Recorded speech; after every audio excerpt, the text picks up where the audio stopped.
Alright, so mayong hapon na ito din tanan, no? So welcome sa itong vlog diri sa Toy Car version Talisay City, Cebu. So kutob sa maabot sa itong video Luzon, Visayas and Mindanao. So welcome sa itong video mo. So karon natay update karon nga unit DE64W nga naka-smiley edition gyapon ni siya, no?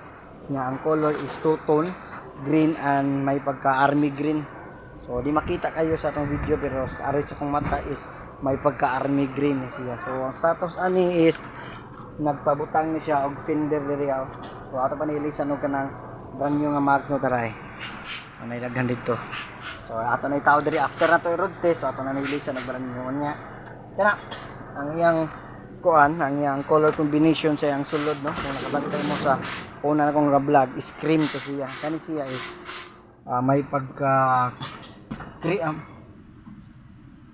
cream siguro, no? May pagka mocha ba siya, mocha ang yung design niya, nasa pako-pako lang yun ang iyang upholstery, and then nasa headrest and automatic na po ni siya butanganan sa Red Horse. And then naka VIP ceiling dyan po na siya nya. So ang init ano di kay kalapos ng hilabay na ganang udto nya, overloading mo nya, wala problema sa tong cooling system kay bugnaw katong aircon o nya natay dual fan diri. So ang bugnaw sa tubangan iyan na ilabay sa loyo, no. Anya then status ani mga 60% pa na siya complete, no. So mga next week mga balik na mga trabahante na tauban rin na makompleto na ni siya, no. So abang-abang.